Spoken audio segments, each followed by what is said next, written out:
Obviously, Arena is that top favorite. I'm going to go to you first, John. You know, kind of want to ask, Coco, she's up to 2. That's a big change here. She's ranked 3 in the world. But what sticks out? You see any value here? Do you agree with the favorites? I tend to agree with the favorites. I mean, this is a rough time in the globe for incumbents, but boy, is it hard to bet against either men's or women's incumbent. Notice that Coco has moved past Iga, which I think most of us would say is about right.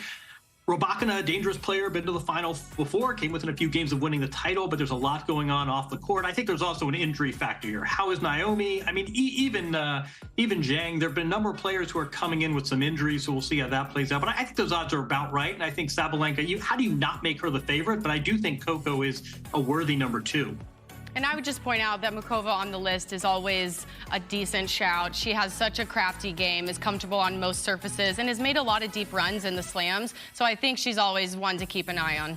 Last year was the first year since 2014 we did not have a first-time major. So a couple majorless players there on that list. Let's check out the men. We saw plus 225 for Sabalenka. It's only plus 150 for Sinner. He's actually a bigger favorite than Sabalenka.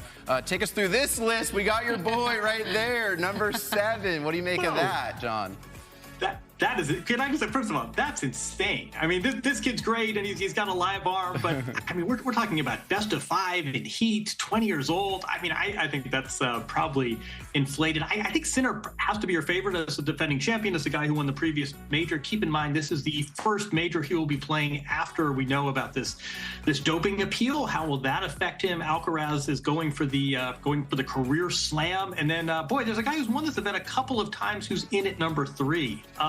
You know, I know Novak is a big question mark. Obviously, the track record speaks for itself. On the other hand, this is a guy who won 0 pro events last year besides the Olympics. So we'll see how he's doing at 37.